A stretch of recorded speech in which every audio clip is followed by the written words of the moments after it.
रामचरितमानस में लिखा है, सब कर निंदा जे नर करहीं, ते चमगादड़ होई अवतरहीं।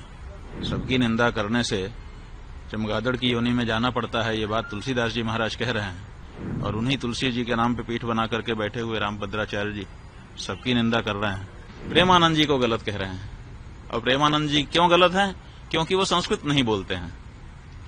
तुलसीदास जी जिनकी पीठ पर आप स्वयं बैठे हुए हो, उन्होंने भी तो अवधी भाषा में रामचरितमानस लिख दिया। उनसे पूछा जाना चाहिए कि उनकी टिप्पणी का क्या मतलब है। रामभद्राचार्य जी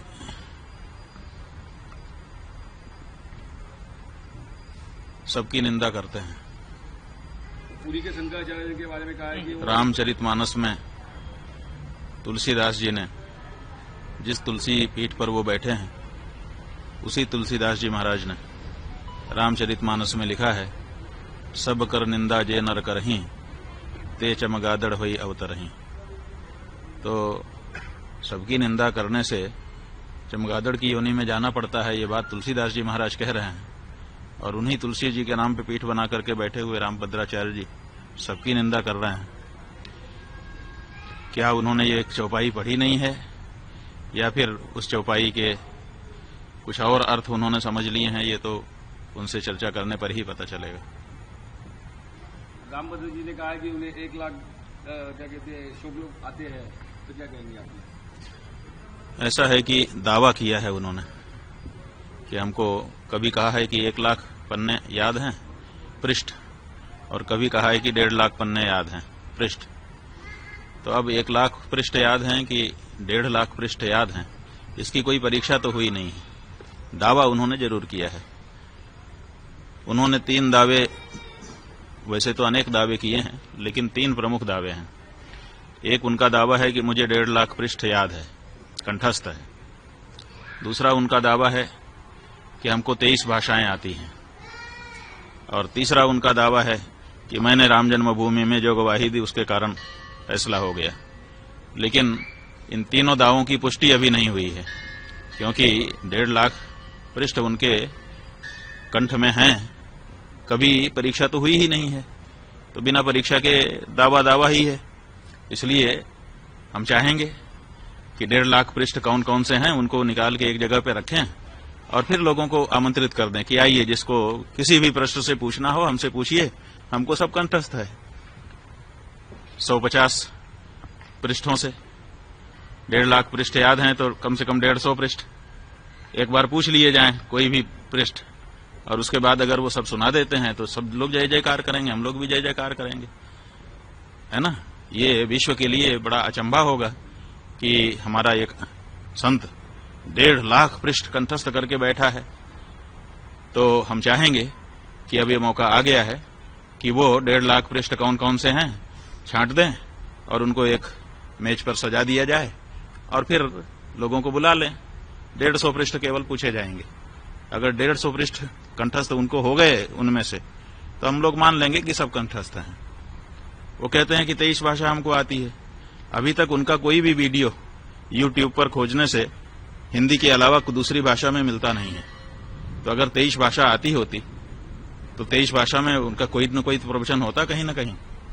तो 23 भाषा कौन कौन सी है उसकी सूची वो बता दें। तो 23 उन भाषाओं के जो विद्वान हैं उनको हम लोग भेजेंगे। 40-40 मिनट का एक संवाद उसी भाषा के विद्वान के साथ उनका हो जाए। जय जयकार कौन नहीं करेगा, सब करेंगे। और तीसरी बात यह है कि वो कहते हैं कि राम जन्मभूमि में हमारे कारण फैसला आ गया, हम ही हैं। तो वहां के वकीलों ने तो इसके विरुद्ध बताया है, वहां के जज ने तो इसके विरुद्ध बताया है, इसलिए इसमें भी शंका हो गई है। इसलिए इस बारे में भी प्रमाण उनको सामने रख देना चाहिए और ये कहना चाहिए कि जो वकील और जो जज कह रहे हैं वो गलत है। लेकिन ये नहीं उन्होंने कहा है। जो उनको गलत बता रहे हैं उनको उन्होंने गलत नहीं कहा है, प्रेमानंद जी को गलत कह रहे हैं। और प्रेमानंद जी क्यों गलत हैं? क्योंकि वो संस्कृत नहीं बोलते हैं। तुलसीदास जी जिनकी पीठ पर आप स्वयं बैठे हुए हो, उन्होंने भी तो अवधी भाषा में रामचरितमानस लिख दिया। संस्कृत में क्यों नहीं लिखा उन्होंने? क्या संस्कृत बोलना ही विद्वत्ता होती है? क्या गोस्वामी तुलसीदास जी विद्वान नहीं थे कि वो अवधी भाषा में महाकाव्य की रचना कर रहे थे, अवधी भाषा में राम जी के गुणगान कर रहे थे? अगर संस्कृत में बोलना ही विद्वत्ता है तो इस सिद्धांत के अनुसार तो तुलसीदास जी भी विद्वान नहीं आपकी दृष्टि में होंगे, क्योंकि उनका तो सारा का सारा साहित्य, चाहे वो बरवे रामायण हो, चाहे वो गीतावली हो, चाहे कवितावली हो, चाहे हनुमान चालीसा हो, चाहे बजरंग बाण हो, छोटे से छोटा बड़े से बड़ा रामचरितमानस, सब कुछ अवधी भाषा में है, संस्कृत में नहीं है। तो क्या तुलसीदास जी विद्वान नहीं थे?